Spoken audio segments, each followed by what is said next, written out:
जय हिंद। नमस्कार दोस्तों, आशा करती हूँ आप सभी अच्छे होंगे और आपका आने वाले समय और मंगलकारी रहे। इसी आशा के साथ बात करते हैं कि किस तरह से ग्रह अपनी बात पर किस तरह से सचेत करते हैं और जो ग्रह हमें बताते हैं कि भाई किस तरह से घटनाएं घटित होती हैं, उसको किस तरह से हमारे जीवन को प्रभावित करने वाली होती है। उस पर एक मैंने कल ही एक वीडियो 2 दिन पहले ही एक वीडियो दिया था, उस पर थोड़ा सा विचार करते हैं कि किस तरह से मैंने बताया था कि देवस्थान पर कहीं ना कहीं आग लगने की संभावना या किसी तरह की आहत होने की, लोगों को आहत होने की भी संभावनाएं हैं। तो वह बात किस तरह से सत्य हुई है, पहले मैं अपना वीडियो दिखाती हूँ। क्योंकि ग्रह तो योग दिखा रहे हैं भ्रमित करने वाले इंसान को और आक्रामकता दिखा रहे हैं, तो हमारे जीवन में किसी तरह की घटनाएं आ सकती है। तो हमें उन सब चीजों से ध्यान में रखते हुए ही आगे बढ़ना चाहिए, क्योंकि जो ग्रह कहीं ना कहीं बहुत सारे लोगों को आहत होने की समस्या दिखा रहे हैं, देव स्थान भी दिखा रहे हैं, तो इस तरह की समस्या वहां पर आ सकती है। तो हमें उन सभी चीजों से आगाह रहना चाहिए। हमें ज्योतिष कहीं ना कहीं हमें सचेत करता है कि हमें इस रास्ते पर जाना है या इस रास्ते पर नहीं जाना। वो हमारे मैंने आपको बताया था कि देवस्थान पर कुछ न कुछ आग या इस तरह की घटनाएं हमारे सामने प्रस्तुत हो सकती है। आज ही जब यज्ञ महालक्ष्मी यज्ञ का पंडाल पूरी तरह से जलकर खाक हो गया, उसमें जो लोगों का सामान था, जो अयोध्या से कुछ ही दूरी पर था, तो कहीं ना कहीं ये हमारे जीवन में सोचने पर विचार करती है कि ग्रह हमें किस तरह से संदेश दे रहे होते हैं और किस तरह से हमें बता रहे होते हैं एक एक बात किस तरह से घटित होने वाली है। तो हमें उन सभी चीज़ों को ध्यान में रखते हुए अपने जीवन में जो भी हमारे ग्रह कमज़ोर हैं या जो हमारे जीवन में नेगेटिव चल रहा है, तो हमें उस पर विचार करना चाहिए। हमें क्योंकि ग्रह तो हमें संदेश दे रहे होते हैं और उसको हमें किस तरह से आगे पालन करना है वो हमारी जिम्मेदारी होती है। आपको मैं जो अयोध्या वाला कांड है, जो महालक्ष्मी यज्ञ है, उसके पंडाल की भी फोटो दिखा देती हूँ। किस तरह से पूरा पंडाल जलकर खाक हो गया, वो आप देख सकते हो कि किस तरह से ये जो पंडाल है ये उसमें काफ़ी 1 घंटे तक लोगों को दमकल कर्मचारी को जूझना पड़ा उसको बुझाने के लिए, क्योंकि काफ़ी बड़ा पंडाल था और काफ़ी लोग थे उसमें अयोध्या में। तो कहीं ना कहीं किस तरह से हमें ये घटनाएं हमें विचलित करती हैं, लेकिन हमें उन चीज़ों से सचेत भी रहना चाहिए कि क्योंकि कोई भी एक एक घटना हमारे जीवन में घटित होती है तो वो हमें संदेश दे रही होती है। ग्रह हमें बार बार आगाह कर रहे होते हैं कि हमें किस तरह से सावधान रहना है। हमारा जो सावधान रहने का तरीका है, क्योंकि ज्योतिष तो हमें आगाह कर रहा होता है कि ग्रहों के हिसाब से किस तरह से सावधान रहने की ज़रूरत है। वो हमारे ऊपर डिपेंड करता है कि हम किस रास्ते जाना है, हमें अच्छाई की तरफ बढ़ना है या नेगेटिव की तरफ बढ़ना है, या हमारे जो भी हमारे ग्रह खराब हो रहे हैं हम उसे किस तरह से ठीक करके अपना पॉजिटिवता लाकर अपने जीवन को बदलाव कर सकते हैं।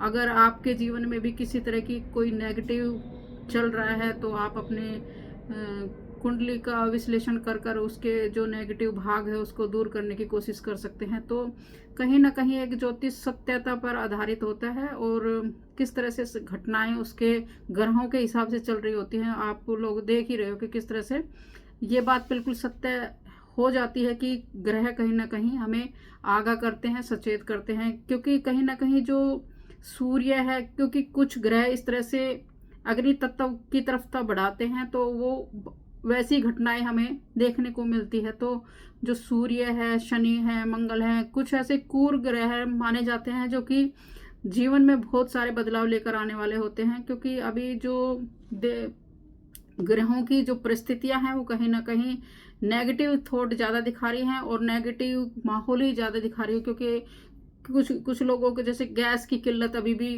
पूरी तरह से समाप्त नहीं हुई है, क्योंकि लोगों को गैस बुक किए जा रहे हैं लेकिन उनको गैस मिल नहीं रहा है।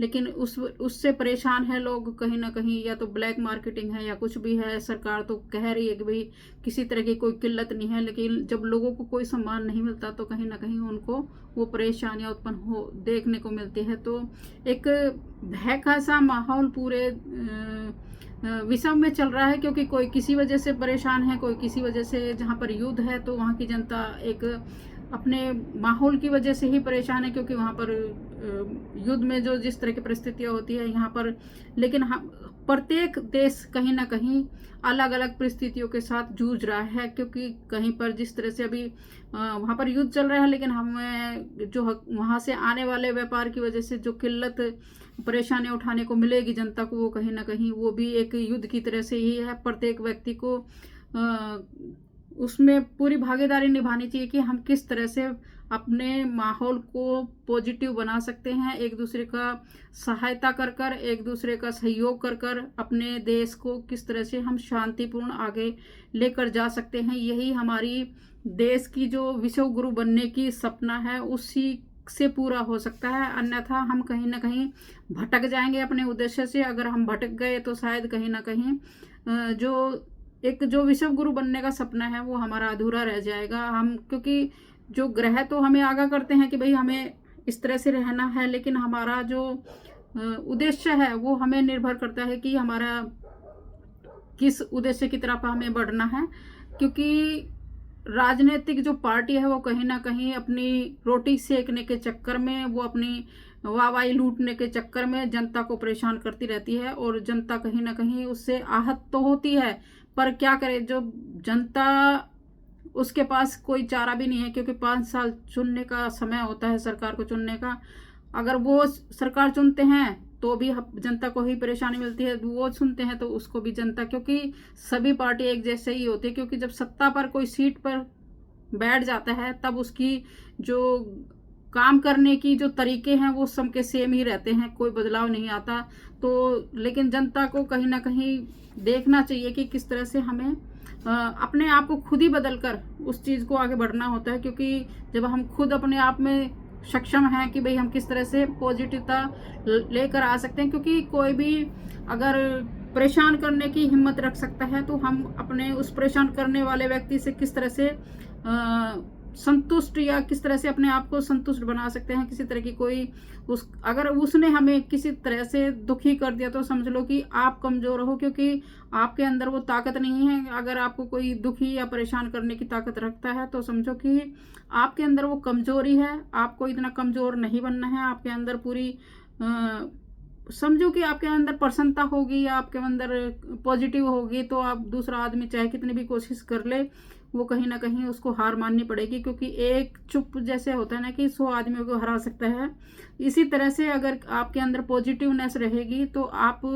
चाहे कितने भी नेगेटिव आप लोग आपके पास रहें, आपके अंदर वो पॉजिटिवता बनी रहेगी। तो आप कहीं ना कहीं पूरे समाज को, पूरे आसपास के माहौल को पॉजिटिव बनाकर रखने में सक्षम हो गए। तो आशा करती हूँ आप पूरा इस तरह से भागीदारी निभाएंगे और पॉजिटिव रहेंगे।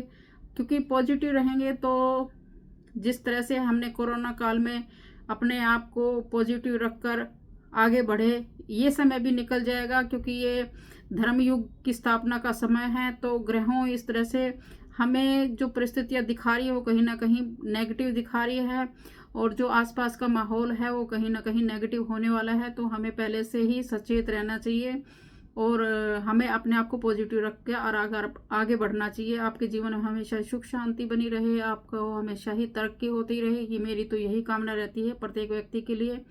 इसी आशा के साथ जय हिंद, जय भारत। अगर आपको मेरा वीडियो अच्छा लगा हो तो और लोगों तक शेयर कीजिए ताकि और लोग भी पॉजिटिव बने रहें। इसी आशा के साथ जय हिंद, जय भारत।